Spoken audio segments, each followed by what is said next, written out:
1971 was one of the most jam-packed years in Danish rock, and one such band that helped to make it all happen was Thors Hammer, and from their eponymous singular album, the track Mexico.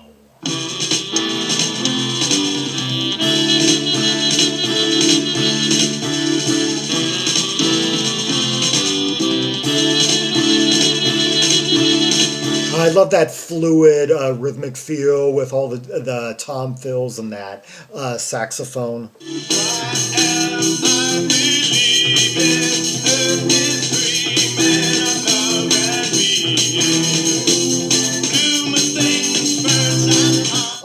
One, two, three, four, five, six, seven, eight, nine, 10, 1, 2, 3, yeah, 10, 10, 8. Within my mind, I feel to an ecstasy. Everybody's tasting something I'm just relaxing. Okay, I can't find the lyrics anywhere, and he's singing pretty fast, and it's kind of like his lyrics are kind of low in the mix, but I do like the vocal melody nonetheless, and the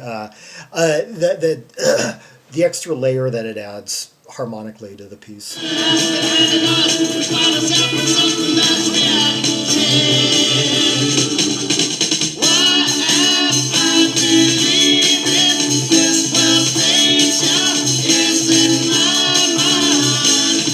Rhythmically, this does kind of invoke living in the past just slightly. It's that dun dun part right there.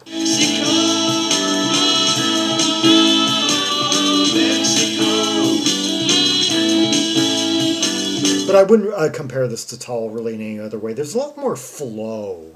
There's a lot more roll just in the overall feel. A much more jazzy element.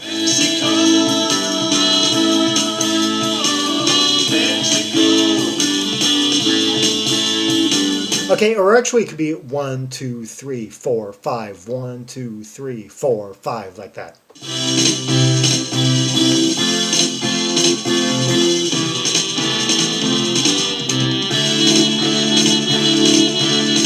Oh, just the fluid fluttering, the way it just like rises up like that and then kind of lands on that no.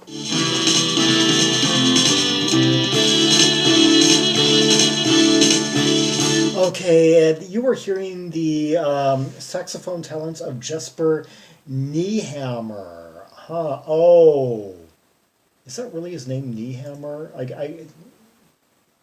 So I guess that's where the Thors Hammer name came from. There was like an earlier Danish band called Thors Hammer that were included on the Nuggets the UK and Beyond compilation that Rhino put out in the early 2000s. Yeah, I guess no relation between the two though. Yeah, let's see. Yeah, oh, he was on quite a few things. More on that in a bit.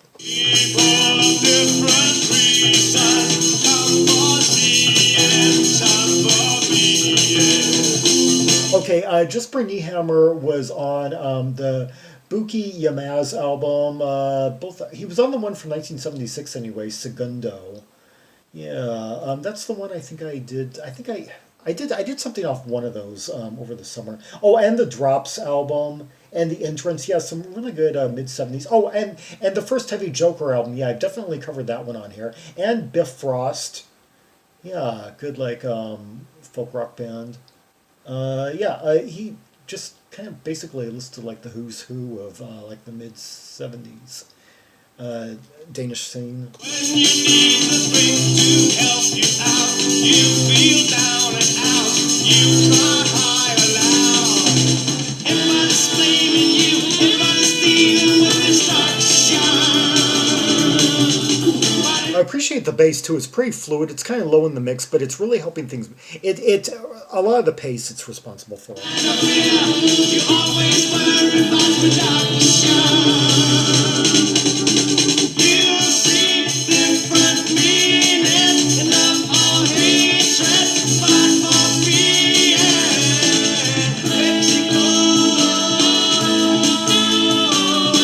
Okay, and the drums are by Simon Koppel, who has a respectable list of credits. He was in Midnight Sun after this. Yeah, on their second album. Yeah, the band that evolved out of Rainbow Band. Yeah.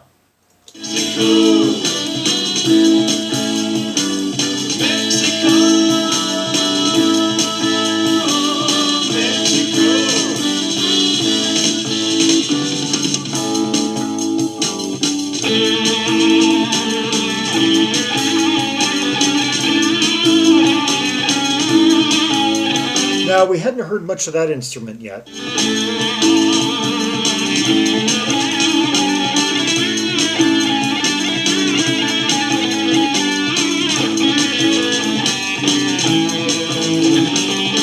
Oh, hear him just kind of like bend those notes, that kind of like low tone of his.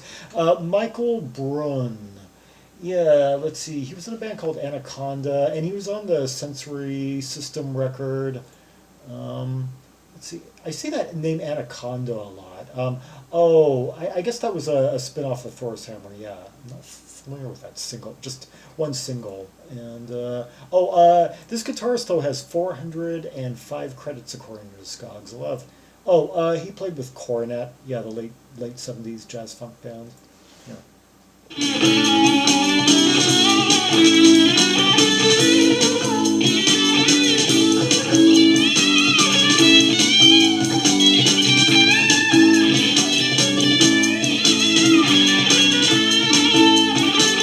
Actually, this is pretty much the same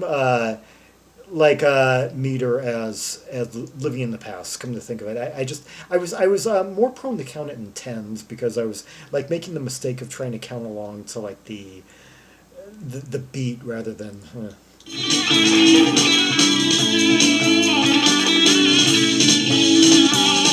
And the organ is kind of accenting that no no no no no no.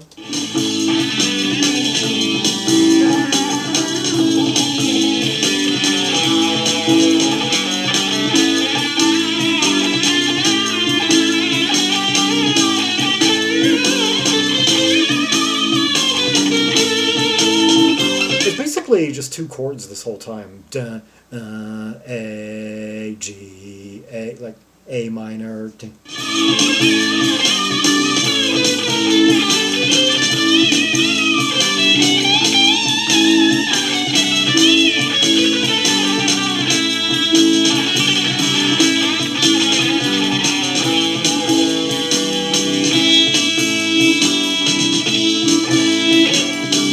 Really making it sing.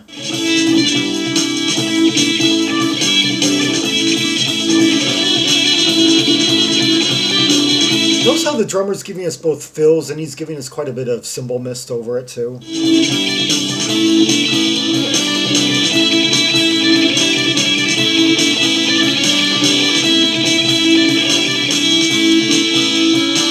Getting kind of scaly there amid the like sustained notes and bends and all that. And now the saxophone's starting to re-emerge and trying to like take it away from him.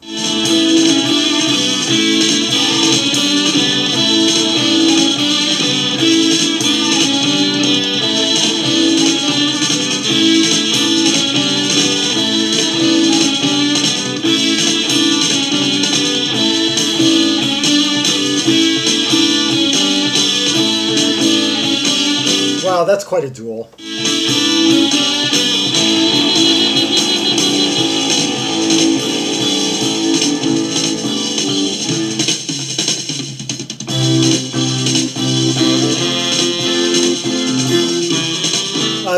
A chord that we hadn't really heard in the song, yeah, Rising to C.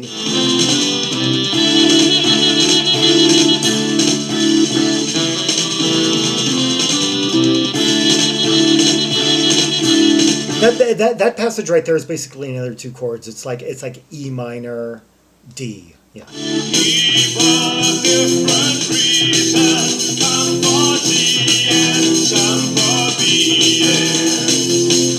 E, F, F, E, F, F. You need the strength to help you out. You feel down and out.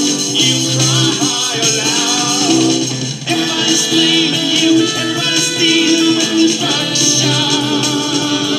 Such a dense, windy sound going on. Like just so much, so thick, so much going on at once. Like.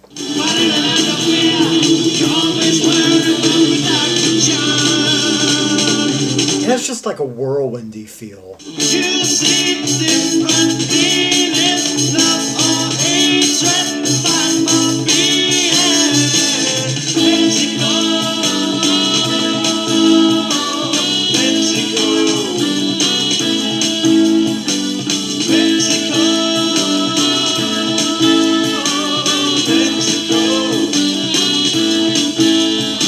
I'd be curious to know what these lyrics are about.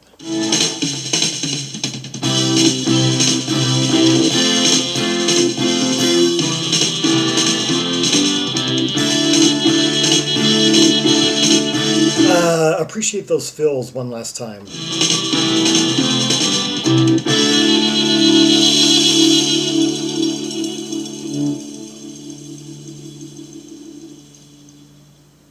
That was Mexico by Thors Hammer from the Danish band self-titled 1971 album.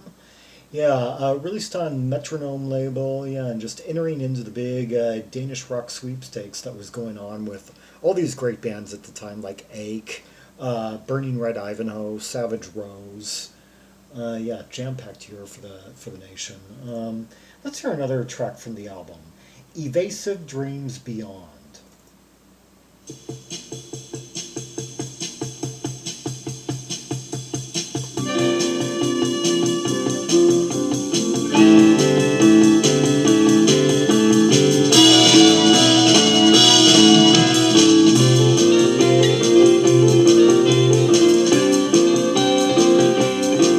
Okay, now we got a much more like kind of like sublime type of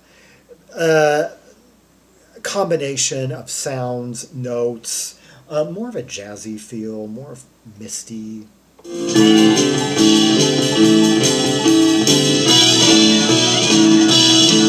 Like that no no no no is really dominating, and the flute's kind of like rising up through it.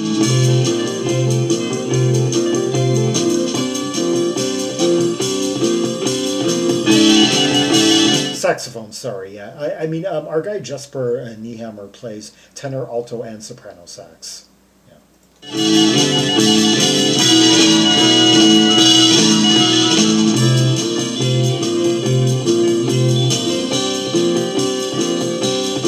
There's just like a light bits of like guitar and piano sprinkled about faintly.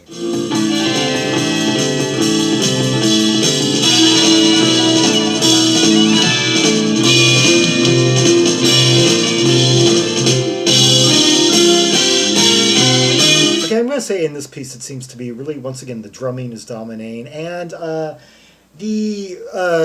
keyboardist, the organist.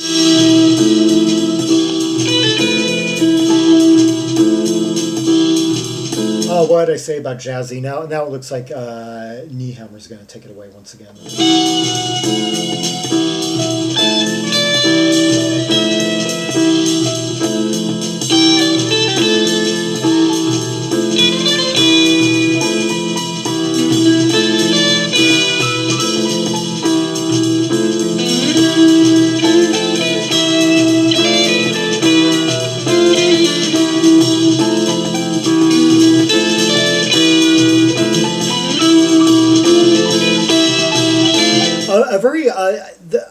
The melody takes a few bars to resolve, but really effective, really kind of like beautiful, kind of.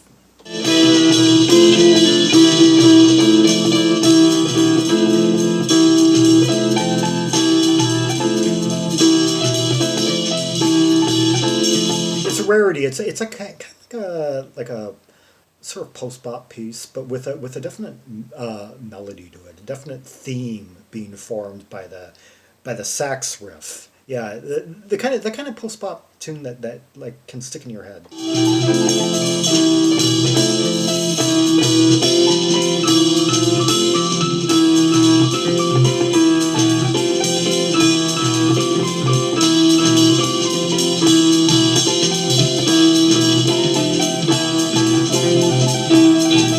I love how that piano is just like spiraling around there, and that bass line. Appreciate that electric bass. Okay, the electric bass is like the one thing that kind of anchors this part to rock, but it's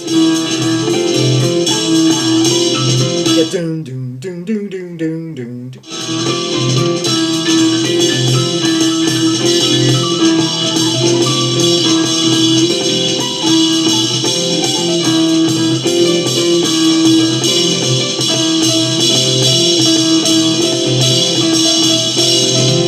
One, two, three, four, 1, 2, 3, 1, 2, 3, 4, 1, 2, 3, 1, 2, 3, 4.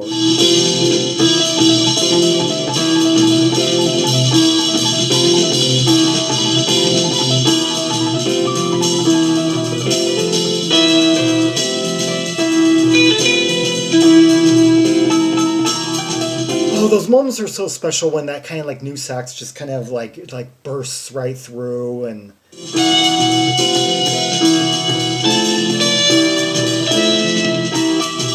Yeah, where everything has been so like kind of like hazy and blurry in sound, and suddenly something comes through really bold and definite.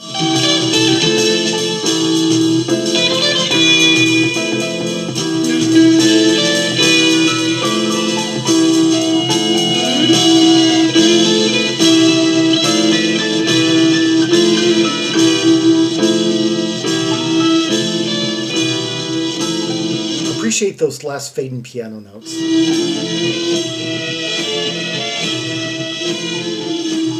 I think the drumming's being looped backwards. I'm hearing kind of a.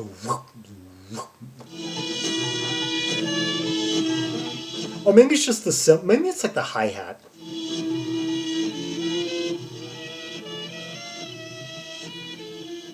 Backward hi-hat, yeah. Interesting, yeah. The kind of thing I wouldn't have caught if unless listening really close. Yeah, that was Evasive Dreams Beyond by Thors Hammer, and before that the track Mexico, both from their 1971 singular album. It looks like keyboardist Henrik Langkilde. His only other credit was the 1976 Drops album, but which I mentioned already. Yeah, it looks like that Drops album was kind of a partial reunion of this band.